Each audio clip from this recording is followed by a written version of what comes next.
Hello friends, कैसे हो? राम राम। मैं Jitendra Kumar online YouTube channel daffodil coaching classes में आपका हार्दिक स्वागत करता हूं। दोस्तों, लास्ट क्लास के अंदर हमने नीति निर्देशक तत्वों से संबंधित जो क्वेश्चन थे उन पर चर्चा की थी।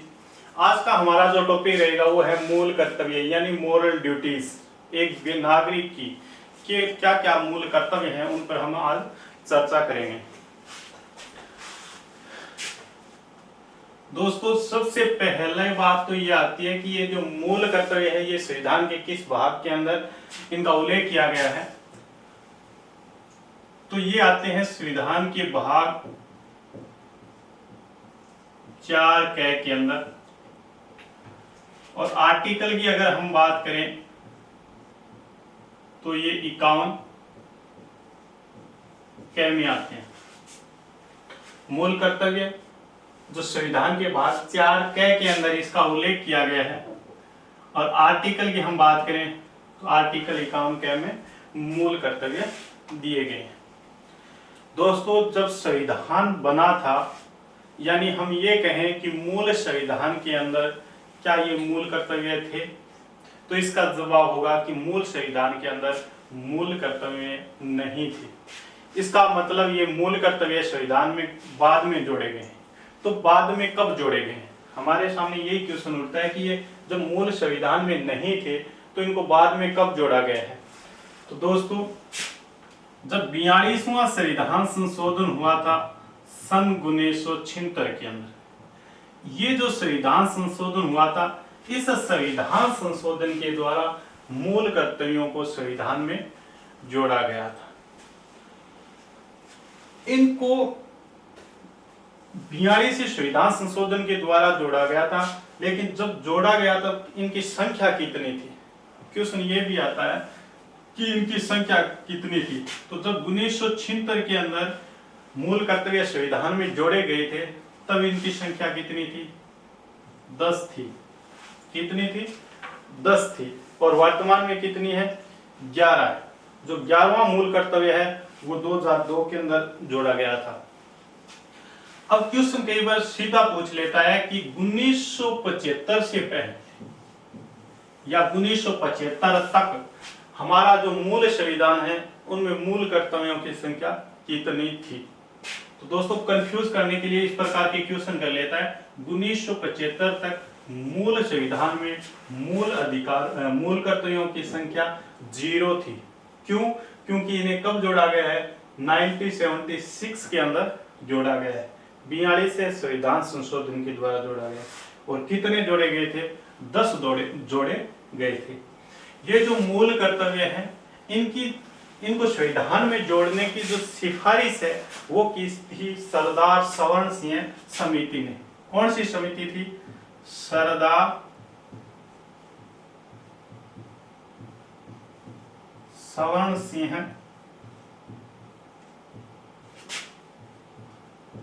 समिति।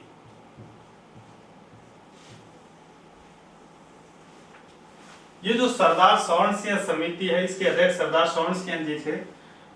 इस समिति ने संविधान में मूल कर्तव्यों को जोड़ने की सिफारिश की थी। और इसी को आधार मानते हुए इंदिरा गांधी की सरकार थी उस समय, उसने 1976 में यह संशोधन कर दिया और 10 मूल कर्तव्य जोड़ दिए थे। हालांकि सरदार सवर्ण सिंह समिति जो थी इसने 8 मूल कर्तव्यों की सिफारिश की थी, लेकिन फाइनली जब संविधान संशोधन हुआ था तब 10 मूल कर्तव्य जोड़ दिए गए थे।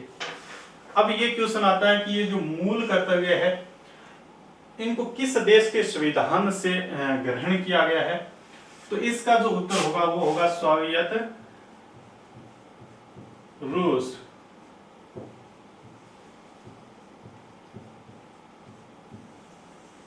सोवियत रूस से हमने मूल कर्तव्यों की जो धारणा है अवधारणा है ये हमने ग्रहण की है। तो दोस्तों, ये छोटे छोटे क्वेश्चन हैं, यहीं से कुछ एग्जामों के अंदर प्रश्न पूछ लेता है। तो कौन कौन से यहाँ से क्वेश्चन बन रहे हैं? पहला क्वेश्चन ये बन रहा है कि मूल कर्तव्य संविधान के किस भाग में है? भाग 4 के अंदर है। कौन से आर्टिकल में है? तो आर्टिकल 51 क जो है इस एक ही आर्टिकल के अंदर 11 मूल कर्तव्यों का उल्लेख किया गया है। ये जो मूल कर्तव्य है इनकी सिफारिश किस समिति के द्वारा की गई थी? तो सरदार सवर्ण सिंह समिति जो थी इसके द्वारा इन्हें लागू करने की या संविधान में जोड़ने की सिफारिश की गई थी और इन्होंने 8 मूल कर्तव्यों की सिफारिश की थी, लेकिन फाइनली 10 जोड़े गए थे। कब जोड़े गए थे? 1976 में जोड़े गए थे। और किस संविधान संशोधन के द्वारा जोड़े गए? तो 42वें संविधान संशोधन के द्वारा ये मूल कर्तव्य जोड़े गए थे। अब क्वेश्चन आता है कि मूल कर्तव्य किस देश के संविधान से ग्रहण किए गए हैं? तो सोवियत रूस के संविधान से प्रेरित होकर भारत ने ये संविधान के अंदर प्रावधान किया है या जोड़ा है। जब ये जोड़े गए थे 1976 में, तब इनकी संख्या 10 थी। वर्तमान में अगर कोई पूछे कि इनकी संख्या कितनी है, तो वर्तमान में इनकी संख्या 11 है। इसका मतलब एक मूल कर्तव्य जो है वो बाद में जोड़ा गया था। तो बाद में कब जोड़ा गया था? तो दोस्तों मैंने पहले भी बताया था कि 86वां जो संविधान संशोधन किया गया था 2002 के अंदर, इस 86वें संविधान संशोधन सन 2002 के द्वारा ये जो अंतिम 11वां मूल कर्तव्य था ये भाग 4 के अंदर और आर्टिकल 51 में जोड़ दिया गया था। इसलिए वर्तमान के अंदर तो मूल कर्तव्यों की संख्या कितनी है? 11 है। दोस्तों यहाँ से इस संख्या को लेकर के 3 क्वेश्चन बन जाते हैं। पहला क्वेश्चन ये बनता है कि मूल संविधान में मूल कर्तव्यों की संख्या कितनी थी? तो उत्तर आएगा 0। फिर क्वेश्चन ये बन सकता है कि 1976 के अंदर मूल कर्तव्यों की संख्या कितनी थी? तो क्वेश्चन आएगा 10। और ये क्वेश्चन पूछ ले कि वर्तमान में मूल कर्तव्यों की संख्या कितनी है? तो उत्तर आएगा 11, जो 86वें संविधान संशोधन 2002 के द्वारा जोड़े गए थे। ये मूल कर्तव्यों से संबंधित कुछ बेसिक बातें हैं। एक ये जो समिति है ये इंपॉर्टेंट है, इसको ध्यान में रखना कि मूल कर्तव्यों की सिफारिश किस समिति के द्वारा की गई थी? सरदार सवर्ण सिंह समिति के द्वारा की गई थी। जबकि पीछे हमने नीति निर्देशक तत्व पढ़े थे तब पढ़ा था उनकी जो डिमांड है, मांग जो है या सिफारिश जो है वो तेज बहादुर सप्रू समिति के द्वारा की गई थी। और जो मूल अधिकार थे उनके सिफारिश की गई थी जो सरदार वल्लभ भाई वाली जो समिति थी उसके द्वारा। तो ये एक सरदार सवर्ण सिंह समिति को ध्यान में रखना, इनकी संख्या से संबंधित जो क्वेश्चन बनते हैं उनको ध्यान में रखना, और किस देश के संविधान से ग्रहण किए हैं ये भी बात ध्यान में रखना, और अंतिम जो 11वां था वो कब जोड़ा गया था, किस संशोधन के द्वारा जोड़ा गया था, ये भी ध्यान रखना। अब बात करते हैं कि ये जो मूल कर्तव्य है ये किस प्रकार के कर्तव्य है, क्या ये बाध्यकारी है या नहीं है, क्या ये वाद योग्य है या नहीं है। तो दोस्तों वास्तव में अगर हम देखें तो ये जो मूल कर्तव्य है ये किसके कर्तव्य है? नागरिकों, देश के जो नागरिक है उनके ये 11 कर्तव्य है। नीति निर्देशक तत्व थे वो किसके कर्तव्य थे? राज्य के कर्तव्य थे। मूल कर्तव्य किसके हैं? नागरिकों के हैं, यानी हमारे ये कर्तव्य है। हमने जो मूल अधिकार पढ़े थे तब बताया था मूल अधिकारों में कि मूल अधिकार राज्य के विरुद्ध प्राप्त शक्तियां होती हैं, लेकिन मूल कर्तव्य किसके विरुद्ध होते हैं? नागरिकों के विरुद्ध होते हैं। यानी मूल अधिकार राज्य के विरुद्ध थे जबकि मूल कर्तव्य नागरिकों के विरुद्ध होते हैं। नीति निर्देशक तत्वों की समान ये भी कैसे कर्तव्य हैं? एक प्रकार के नैतिक कर्तव्य। कैसे कर्तव्य? नैतिक कर्तव्य होते हैं। यानी ये कैसे नहीं, क्या नहीं होते हैं? बाध्यकारी नहीं होते, बाध्यकारी नहीं होते हैं। बाध्यकारी का मतलब ये हुआ दोस्तों कि अब ये हमारे कुछ 11 मूल कर्तव्य हैं, अगर हम इन मूल कर्तव्यों का पालन नहीं करते हैं तो ये नहीं है कि कोर्ट न्यायालय के द्वारा हमें सजा दी जाएगी, नहीं, सजा नहीं दी जाएगी, लेकिन इन मूल कर्तव्यों से संबंधित कुछ कानून बना रखे हैं सरकार ने, उसके तहत जरूर सजा दी जा सकती है, लेकिन एक मूल कर्तव्य के रूप में इसका पालन नहीं करने पर भी सजा नहीं दी जाती। इसलिए हम कह सकते हैं कि ये कैसे नहीं है, बाध्यकारी नहीं है। दोस्तों ये प्रत्यक्ष रूप से तो बाध्यकारी नहीं है, लेकिन अप्रत्यक्ष रूप से ये बाध्यकारी है। क्यों, इसको समझते हैं। क्योंकि हमारा ये मूल कर्तव्य है कि पर्यावरण का संरक्षण करना।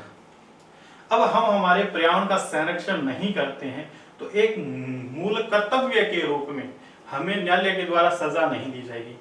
लेकिन मैंने बताया था कि मूल कर्तव्यों से संबंधित कानून बना रखे हैं। अभी 1972 का वन्य जीव संरक्षण अधिनियम है, कानून है। अगर हम वन्य जीवों की हत्या कर देते हैं तो उस कानून के तहत, जो 1972 में बना था, उस कानून के तहत तो सजा दी जा सकती है, लेकिन एक मूल कर्तव्य का पालन न करने की दशा में न्यायालय के द्वारा सजा नहीं दी जाएगी। तो ये जो मूल कर्तव्य होते हैं ये प्रत्यक्ष रूप से बाध्यकारी न होकर अप्रत्यक्ष रूप से बाध्यकारी होते हैं, और ये नागरिकों के विरुद्ध होते हैं, एक प्रकार के नैतिक कर्तव्य हैं। नेक्स्ट हम बात करते हैं कि क्या मूल कर्तव्य वाद योग्य है। दोस्तों ये मूल कर्तव्य अवाद योग्य होते हैं। कैसे हैं? अवाद योग्य है, अपरिवर्तनीय है,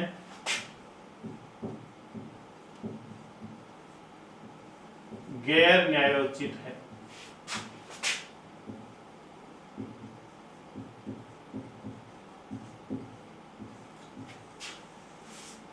जब हम नीति निर्देशक तत्व पढ़ रहे थे तब भी हमने देखा था कि नीति निर्देशक तत्व भी अवाद योग्य है, अपरिवर्तनीय है, गैर न्यायोचित है।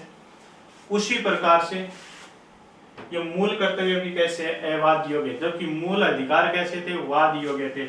यानी हमें न्यायालय के द्वारा क्या नहीं दी जा सकती है? सजा नहीं दी जा सकती है। न्यायालय के द्वारा इन्हें परिवर्तनीय नहीं किया जा सकता है, यानी परिवर्तित नहीं किया जा सकता है, और न्यायालय के द्वारा इन्हें संरक्षण भी प्राप्त नहीं है। इसलिए ये कैसे हैं? अवाद योग्य हैं। तो ये इन मूल कर्तव्यों की कुछ से संबंधित कुछ तथ्य थे, फैक्ट थे कि मूल कर्तव्य किसके विरुद्ध होते हैं? नागरिकों के विरुद्ध होते हैं। किस प्रकार के कर्तव्य है? नैतिक कर्तव्य है। ये कैसे नहीं है? बाध्यकारी नहीं है।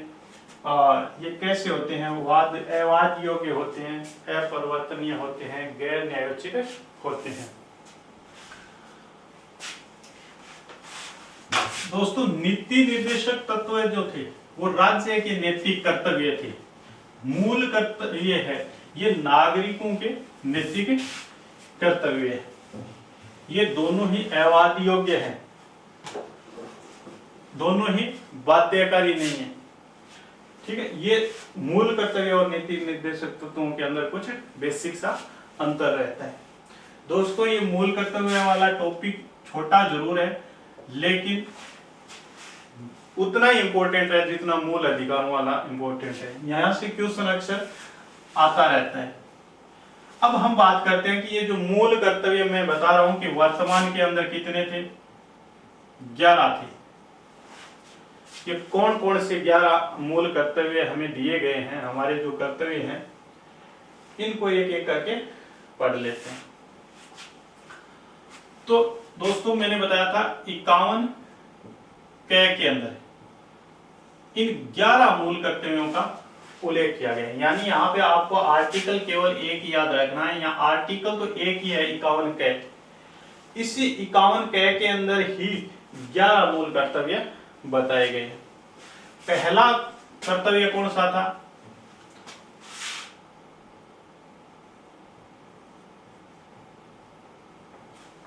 पहला था कि संविधान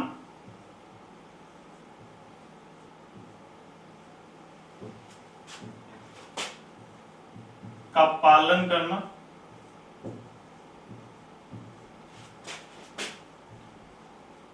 और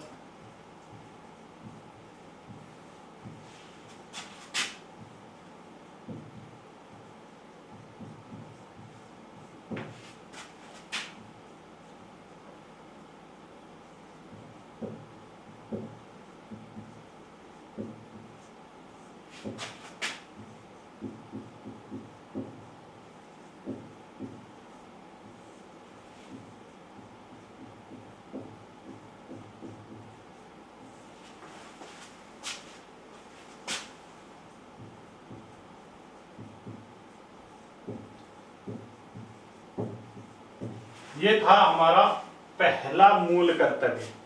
कौन सा? संविधान का पालन करना, उसके आदर्शों, संस्थाओं, राष्ट्र ध्वज, राष्ट्रगान आदि का सम्मान करना।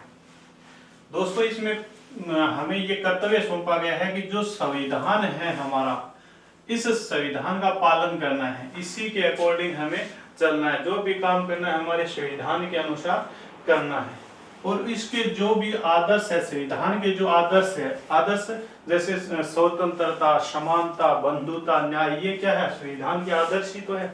तो इन आदर्शों का सम्मान करना है। इसके अलावा जो संविधान की संस्थाएं हैं, यानी जो संवैधानिक संस्थाएं हैं, उनका हमें सम्मान करना है, आदर करना है। जैसे संसद है, न्यायालय है, ये क्या है? एक संवैधानिक संस्थाएं होती हैं, इनका हमें क्या करना है? सम्मान करना है। इसके अलावा बात आती है राष्ट्र ध्वज की। राष्ट्र ध्वज यानी हमारा जो राष्ट्र ध्वज तिरंगा है, इसका हमें सम्मान करना है।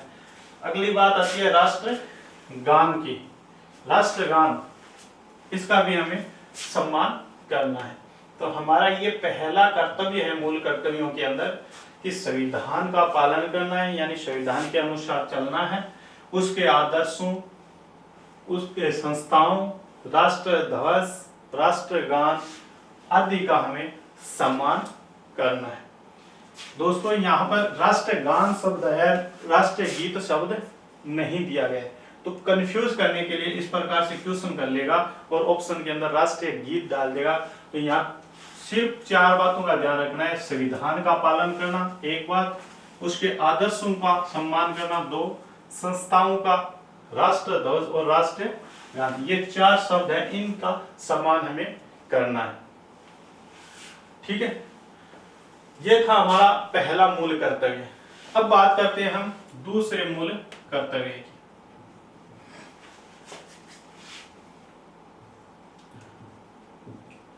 दूसरा मूल कर्तव्य है स्वतंत्रता के लिए हमारे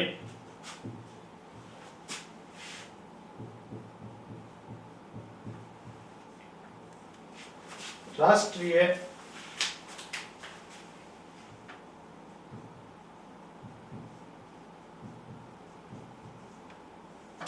आंदोलनों को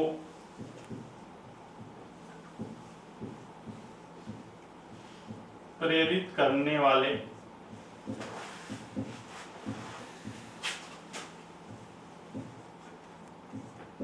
कुछ आदर्शों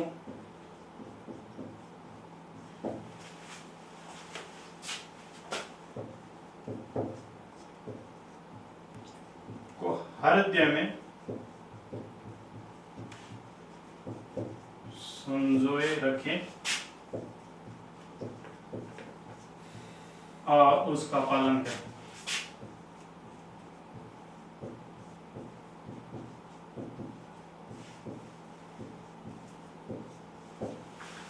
दूसरा हमारा मूल कर्तव्य कौन सा है कि स्वतंत्रता के लिए हमारे जो राष्ट्रीय आंदोलन किए गए हैं, इन राष्ट्रीय आंदोलनों को प्रेरित करने वाले जो उच्च आदर्श है, इन उच्च आदर्शों को अपने हृदय में संजोए रखना है और उसका पालन करना है। क्या कहा गया है कि स्वतंत्रता के लिए, दोस्तों ये जो स्वतंत्रता है हमें मिली है, हमारा जो संविधान मिला है, ये बहुत मुश्किल से मिला है। यानी इसके लिए हजारों लाखों लोगों ने कुर्बानी दी है, तब जाकर के हमें ये स्वतंत्रता मिली है, हमारा ये संविधान मिला है। इसके लिए स्वतंत्रता के लिए जो भी आंदोलन किए गए थे, उनके जो उच्च आदर्श है, जैसे सुभाष चंद्र बोस जी ने क्या कहा था, तुम मुझे खून दो मैं तुम्हें आजादी दूंगा। गांधी जी ने क्या कहा था, करो या मरो। ये क्या है, इन राष्ट्रीय आंदोलनों के उच्च आदर्श ही हैं, इनको हमें अपने हृदय के अंदर संजो के रखना है और उसका पालन करना है। ये कहा गया है मूल 2 नंबर का जो मूल कर्तव्य था उसके अंदर। तो पहले में कहा गया था कि संविधान का पालन करना है, उसके आदर्शों, संस्थाओं, राष्ट्र ध्वज, राष्ट्रीय गान का हमें सम्मान करना है। दूसरे में क्या कहा गया था कि स्वतंत्रता के लिए जो भी राष्ट्रीय आंदोलन हुए हैं उन राष्ट्रीय आंदोलनों को प्रेरित करने वाले जो उच्च आदर्श हैं उन्हें हमें अपने हृदय में संजोए रखना है और उसका पालन करना है। अब हम तीसरे मूल कर्तव्य की बात करते हैं।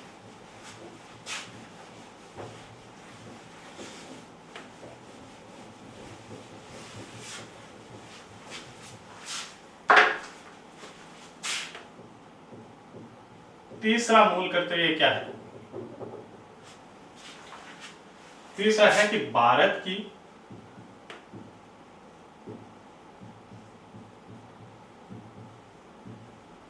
संप्रभुता,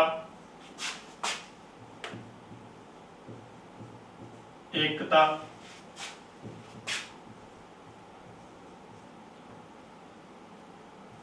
और अखंडता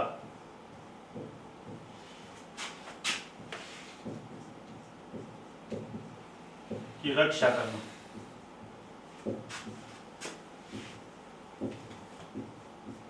और इसे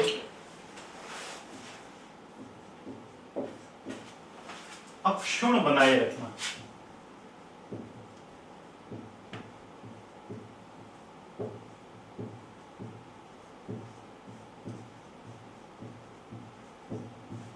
यह है हमारा तीसरा मूल कर्तव्य कि भारत की जो संप्रभुता है, एकता है, अखंडता है, इसकी हमें क्या करनी है? रक्षा करनी है।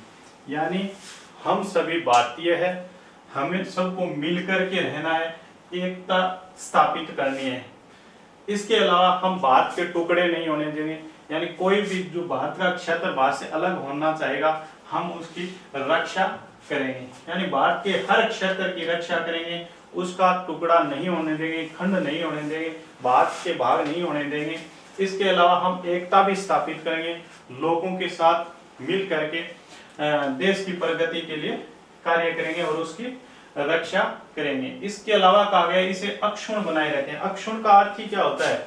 अखंड, यानी जिसका खंड ना हो, जिसके टुकड़े ना हो। क्या अर्थ होता है इसका? अखंड या अविभाज्य, जिसको विभाजित न किया जा सके, यह अर्थ होता है अक्षुण्ण का। तो तीसरा मूल कर्तव्य क्या कहा है कि भारत की संप्रभुता, एकता और अखंडता की रक्षा करेंगे, यानी हम भारत के टुकड़े नहीं होने देंगे, हम सभी भारतीय हैं, एक हैं, और इसी एकता के साथ हम भारत की क्या करेंगे? रक्षा करेंगे और इसके टुकड़े नहीं होने देंगे, इसको अक्षुण्ण बनाए रखेंगे। बात करते हैं हम चौथा जो हमारा मूल कर्तव्य है उसकी। क्या है चौथा मूल कर्तव्य?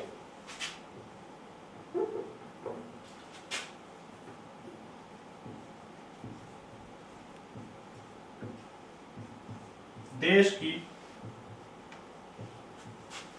रक्षा करना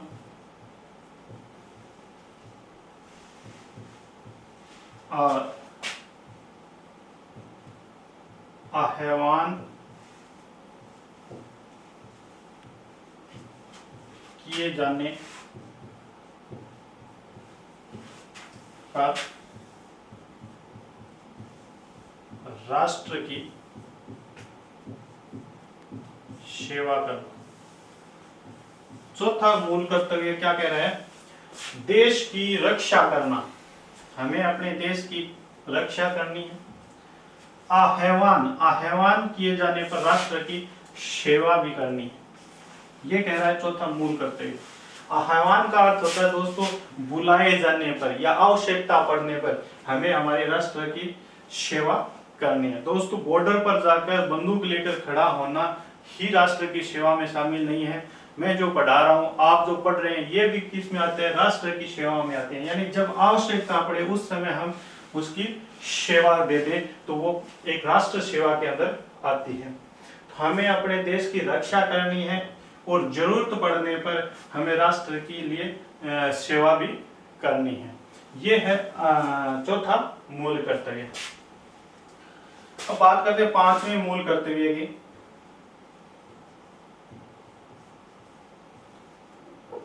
पांचवा जो मूल कर्तव्य है वो है कि भारत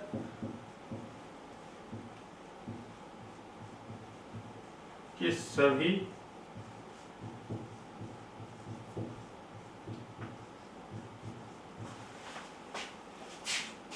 भारत के सभी लोगों को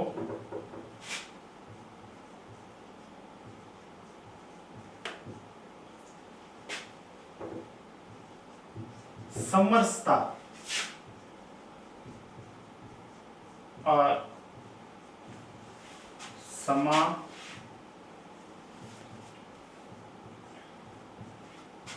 भ्रातृत्व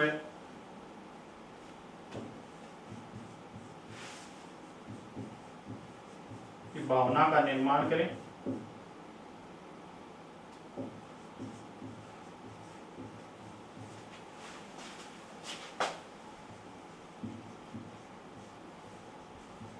जो धर्म, भाषा, प्रदेश या वर्ग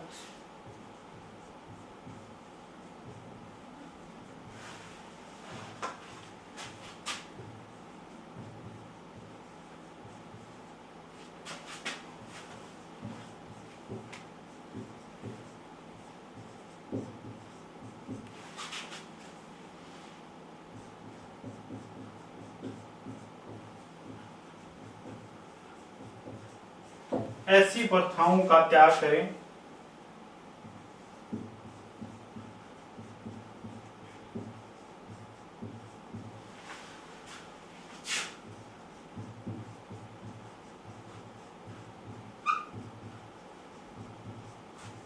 महिलाओं के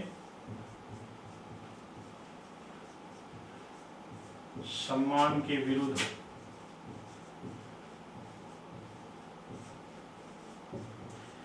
यह है हमारा 5वां मूल कर्तव्य। भारत के सभी लोगों में समरसता और समान भ्रातृत्व की भावना का निर्माण करना है। धर्म, भाषा, प्रदेश या वर्ग पर आधारित जो भी भेदभाव है उसको समाप्त करना है और ऐसी प्रथाओं का त्याग करना है जो महिलाओं के सम्मान के विरुद्ध होती है। यानी भारत के सभी लोगों में समरसता और समान भ्रातृत्व।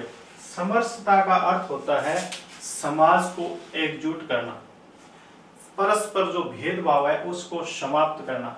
और ये कार्य अकेला व्यक्ति नहीं कर सकता है या अकेली कोई संस्था नहीं कर सकती है, इसके लिए हमें सामूहिक प्रयास करने होते हैं। तो समरसता का अर्थ होता है समाज को एकजुट करना, समाज के लोगों के अंदर जो परस्पर भेदभाव है उसको समाप्त करना है। समान भ्रातृत्व है यानी समान भाईचारे की भावना या बंधुत्व की जो भावना है उसका निर्माण करना है। धर्म, भाषा, प्रदेश, वर्ग पर आधारित जो भेदभाव है इसे हमें समाप्त करना है और ऐसी प्रथाओं का त्याग करना है जो महिलाओं के सम्मान के विरुद्ध है। दोस्तों, आज हम देखते हैं कि महिलाओं के प्रति बहुत सारी आपराधिक या हिंसक घटनाएं हो रही हैं। ये आपराधिक घटनाएं इतनी क्यों हो रही है, हिंसक घटनाएं इतनी ज्यादा क्यों हो रही है, इसका कारण केवल कानूनी व्यवस्था का कमजोर होना नहीं है, बल्कि इसका जो सबसे बड़ा कारण है वो है कि हमारे समाज ने ऐसी मानसिकता बना ली है। यानी समाज की मानसिकता की जो कमजोरी है वो इसके लिए सबसे बड़ी जिम्मेदार है, सबसे बड़ा कारण है। यानी समाज ने शुरू से ये ऐसा मान लिया है, ये जो महिलाएं हैं इनको कमजोर मान लिया गया और इस प्रकार की प्रथाएं बना ली जो महिलाओं को कमजोर करती हैं। तो जो समाज के द्वारा महिलाओं के विरुद्ध इस प्रकार की जो प्रथाएं बनाई गई हैं उन प्रथाओं को हमें क्या करना है, समाप्त करना है और महिलाओं का सम्मान करना है।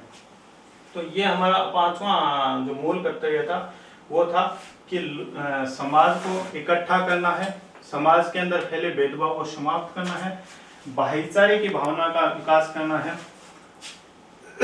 और धर्म, भाषा, प्रदेश, वर्ग पर आधारित जो भेदभाव है उसको समाप्त करना है और चौथी बात महिलाओं का सम्मान करना है। अब बात करते हैं दोस्तों 6ठे मूल कर्तव्य की। छठा कौन सा है मूल कर्तव्य?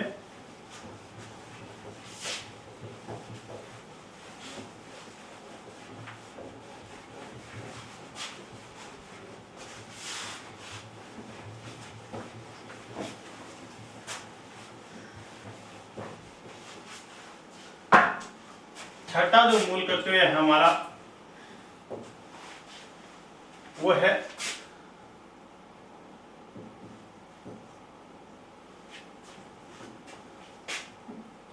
हमारी सामाजिक संस्कृति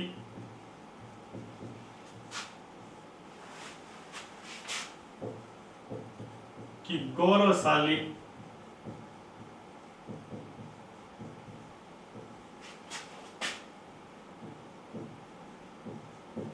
परंपरा का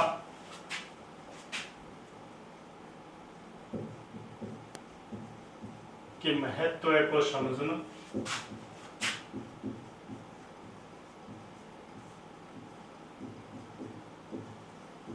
तथा उसका परिरक्षण करना।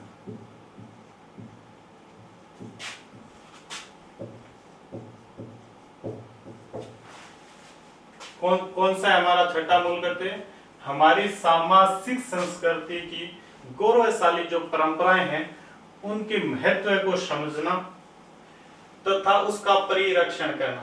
सामाजिक का मतलब है जोड़ने वाली संस्कृति की जो गौरवशाली परंपरा है उसके महत्व को समझना है। दोस्तों हमारे जो भारत राष्ट्र है इसकी जो संस्कृति है वो एक रिच कल्चर है, यानी एक महान संस्कृति रही है। यहाँ पर तो अगर कोई दूसरे देश का भी व्यक्ति आता है तो उसको भी बड़े या छोटे भाई के समान दर्जा दे दिया जाता है। तो इतनी महान हमारे देश की संस्कृति रही है। तो इस प्रकार हमारी जो संस्कृति है इसकी जो परंपराएं हैं इस प्रकार की, इनके महत्व को हमें समझना है और उसका परिरक्षण करना है। परिरक्षण का दोस्तों अर्थ होता है हर तरह से रक्षा करना या चारों तरफ से रक्षा करना।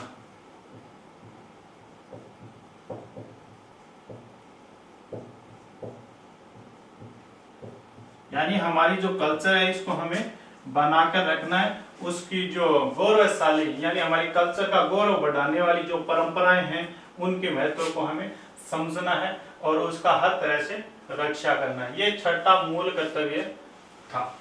सातवें मूल कर्तव्य की अगर मैं बात करूं तो प्राकृतिक पर्यावरण की इसमें चर्चा की गई है। प्राकृतिक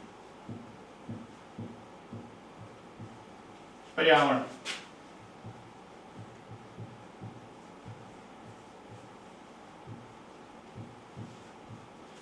जिसके अंतर्गत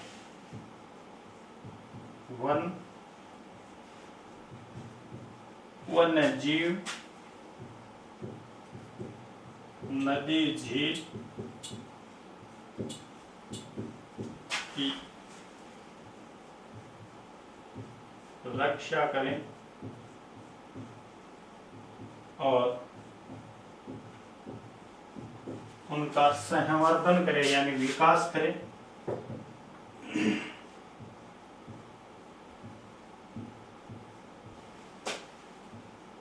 तथा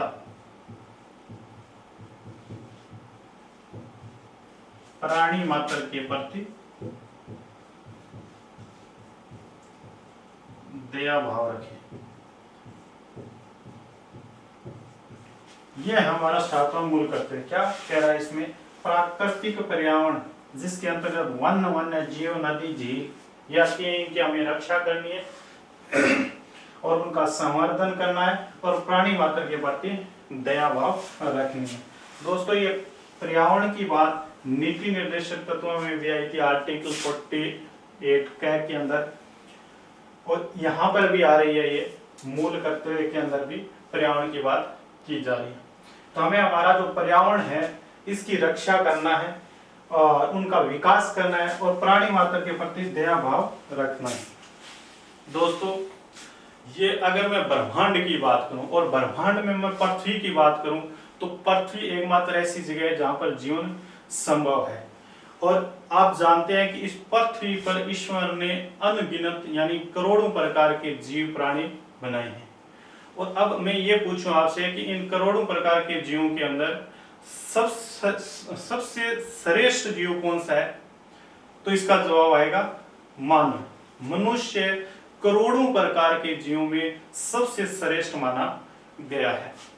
हालांकि हम अपनी मानसिकता से कमजोर बन जाते हैं, लेकिन आप सोचिए कि ईश्वर ने इस पृथ्वी पर जो करोड़ों प्रकार के जीव बनाए हैं उसमें हम क्या है? सर्वश्रेष्ठ हैं।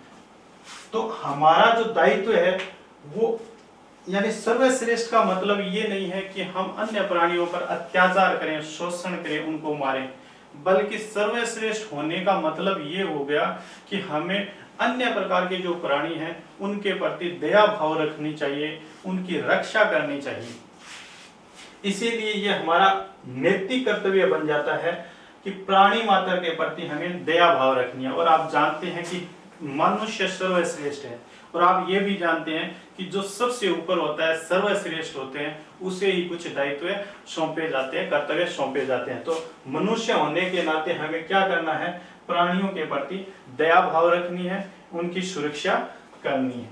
ये 7वां मूल कर्तव्य था, जिसमें 2 बातें कही गई थी कि हमारे पर्यावरण की रक्षा करनी है, उसका विकास करना है, और दूसरी बात कही गई थी प्राणी मात्र के प्रति दया भाव रखनी है।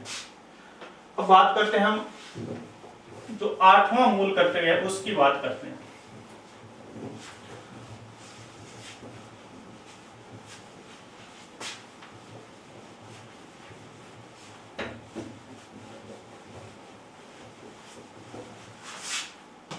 क्या है हमारा 8वां मूल कर्तव्य?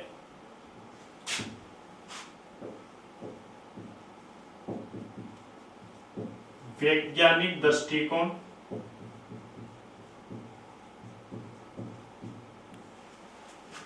मानववाद,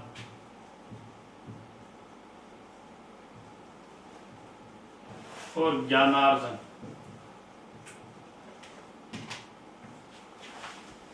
तथा सुधार की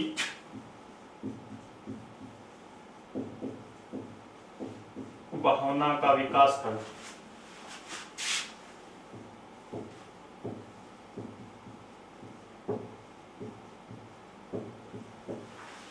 हमारा 8वां मूल कर्तव्य क्या है? वैज्ञानिक दृष्टिकोण, मानववाद और ज्ञानार्जन तथा सुधार की भावना का हमें विकास करना है। ये हमारा मूल कर्तव्य है। वैज्ञानिक दृष्टिकोण, दोस्तों, हम हमारे समाज की अगर बात करें तो आज हमारे समाज के अंदर ऐसी स्थिति है कि अगर हम कोई काम शुरू करें और कोई व्यक्ति छींक जाता है तो हम अपने काम को रोक देते हैं। अगर हम किसी अच्छे काम के लिए घर से निकल रहे हैं और बिल्ली रास्ता काट देती है तो हम वहीं पर अपनी जर्नी को रोक देते हैं। हम घर पर कोई नई चीज लेके आते हैं तो उसको नजर से बचाने के लिए नींबू मिर्च तक लटका देते हैं। और आज अगर गांव की बात करें तो गांव में आज भी इस प्रकार की प्रथा है कि अगर कोई गंभीर बीमार हो जाता है तो उसको डॉक्टर कर ले जाने के बजाय उसको जो झाड़ा फूंक करने वाले जो बाबा होते हैं उनके पास लेके जाते हैं। तो हमारा वैज्ञानिक दृष्टिकोण तो इस प्रकार का है, लेकिन संविधान ये कह रहा है कि इस प्रकार की जो ये अंधविश्वास की बातें हैं उनसे परे वैज्ञानिक दृष्टिकोण को अपनाना चाहिए। हमें वैज्ञानिक दृष्टिकोण की ओर बढ़ना चाहिए। तो यहाँ वैज्ञानिक दृष्टिकोण की बात की गई है और अंधविश्वास वाली जो बातें हैं उनको छोड़ने की बात करी गई है। दूसरा शब्द आता है मानववाद। दोस्तों, मानववाद एक व्यापक शब्द है। अगर मैं बात करता हूँ, आपको एक स्वामी विवेकानंद जी का कथन है। उन्होंने कहा कि मानव सेवा ईश्वर की सेवा है, और वास्तव में यही मानववाद है। यानी एक मनुष्य को मनुष्य के रूप में समझना और उसकी सेवा करना, हर मुसीबत में सहायता करना, उनमें समानता स्थापित करना, यही वास्तव में अंदर क्या है? मानववाद है। इस प्रकार से हमें एक दूसरे मनुष्य की सेवा करनी है, रक्षा करनी है। तीसरा शब्द आता है ज्ञानार्जन। दोस्तों आप जानते हैं कि कोई भी व्यक्ति अपने आप में पूर्ण नहीं होता है, यानी हमें हमेशा प्रयत्न करते रहना चाहिए, अभ्यास करते रहना चाहिए कुछ नया सीखने के लिए। और हर इंसान अपने जीवन के अंदर कुछ ना कुछ अर्जित करता रहता है, तब जाकर के पूर्ण बनता है। यानी पूर्ण भी नहीं बनता है, हम प्रयासों के माध्यम से पूर्णता की ओर अग्रसर रहते हैं। तो इस प्रकार से हमें पूरे जीवन भर ज्ञानार्जन या कुछ नई चीजें सीखते रहना चाहिए और इन सब में सुधार की भावना का विकास करना चाहिए। तो हमारा 8वां मूल कर्तव्य था कि हमें वैज्ञानिक दृष्टिकोण अपनाना है, अंधविश्वास को छोड़ना है, मानववाद और ज्ञानार्जन की भावना का विकास करना है। नेक्स्ट अगर मूल कर्तव्य की बात करूं, 9वां 9 नंबर का जो मूल कर्तव्य है वो है सार्वजनिक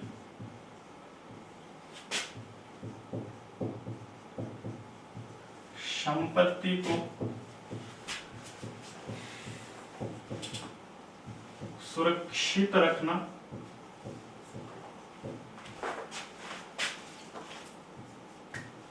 हिंसा से दूर रहना।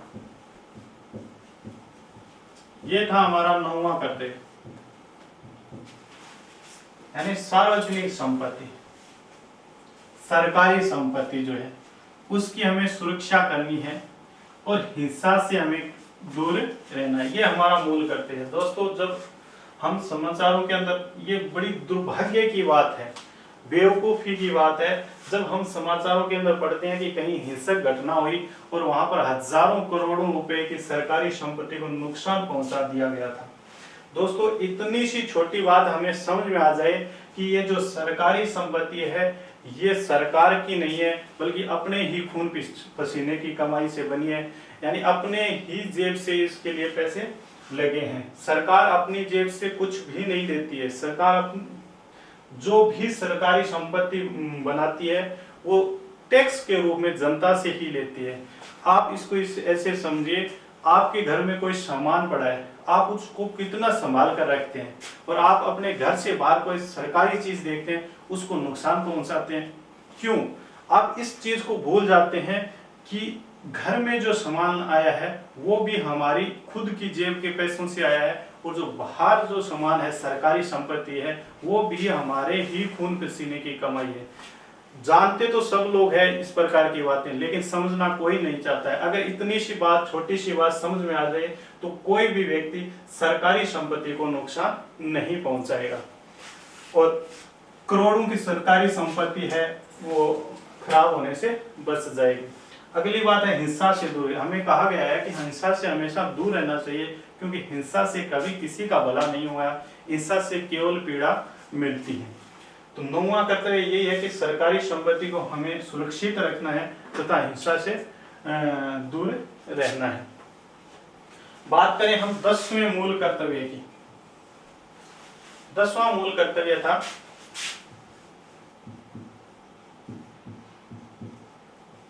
व्यक्तिगत और सामूहिक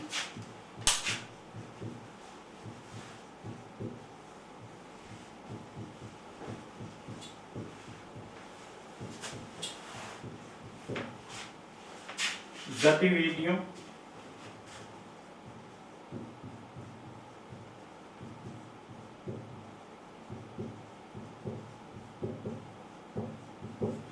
सभी क्षेत्रों में, व्यक्तिगत और सामूहिक गतिविधियों के सभी क्षेत्रों में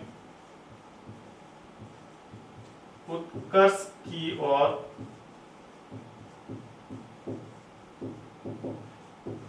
बढ़ने का सतत प्रयास करना चाहिए।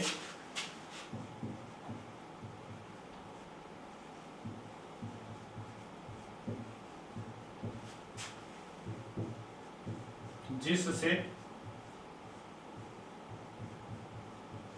राष्ट्र निरंतर बढ़ते हुए पर्यटन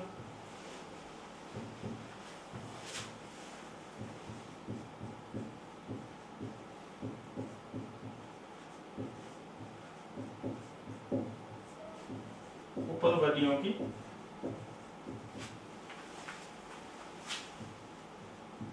नई ऊंचाइयों को छू सके।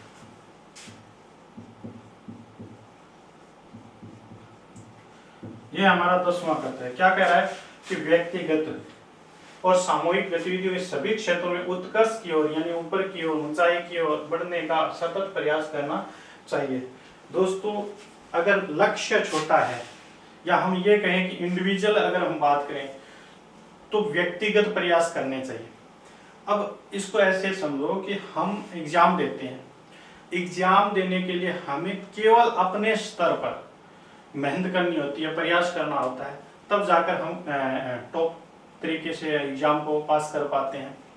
और अगर ये लक्ष्य बड़ा हो जाए, अगर बात करें देश की प्रगति की, देश की उन्नति की, तो क्या ये कार्य अकेला व्यक्ति कर सकता है? नहीं कर सकता। उसके लिए सामूहिक रूप से कार्य करना पड़ेगा। सामूहिक गतिविधियों के माध्यम से हम किसी बड़े लक्ष्य की ओर बढ़ सकते हैं। कभी छोटे लक्ष्य की ओर या व्यक्तिगत आधार पर व्यक्तिगत कार्य भी किए जा सकते हैं।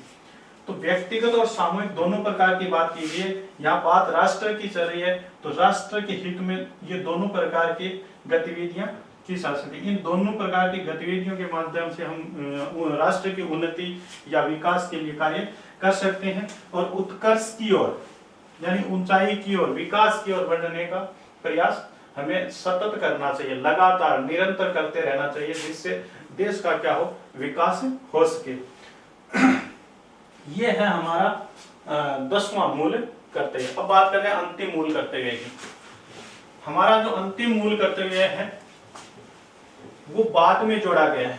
ये जो अभी हमने 10 जो मूल कर्तव्य पढ़े हैं, ये 42वें संविधान संशोधन 1976 के द्वारा जोड़ दिए गए थे।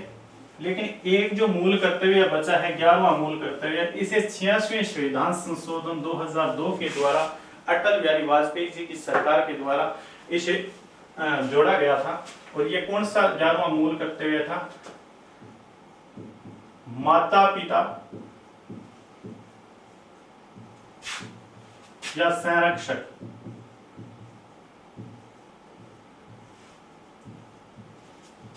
अपने 6 से 14 वर्ष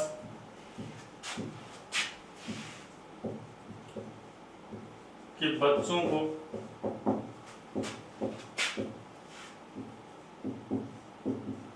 शिक्षा का अवसर प्रदान करें। ये था दोस्तों 11वां मूल कर्तव्य। यानी माता पिता को ये दायित्व सौंपा गया था, कर्तव्य सौंपा गया था कि वो अपने 6 से 14 वर्ष तक के बालक या बालिका हो, उनके लिए शिक्षा का अवसर प्रदान करे। यानी उनको शिक्षा दिलाना इनका मूल कर्तव्य बनाया गया था माता पिता का 6 से 14 वर्ष के बच्चों के लिए, ताकि ये प्राथमिक शिक्षा इन्हें मिल सके। तो ये माता पिता व संरक्षकों का एक कर्तव्य है जो अपने 6 से 14 वर्ष के बच्चों को शिक्षा दिलाने से संबंधित है। ये दोस्तों थे हमारे 11 मूल कर्तव्य जो संविधान के भाग 4 के और आर्टिकल 51 के अंदर इनका उल्लेख किया गया था। ये जो मूल कर्तव्य हैं, इनसे संबंधित प्रश्नों पर चर्चा हम नेक्स्ट क्लास के अंदर करेंगे। आज के लिए इतना ही, धन्यवाद।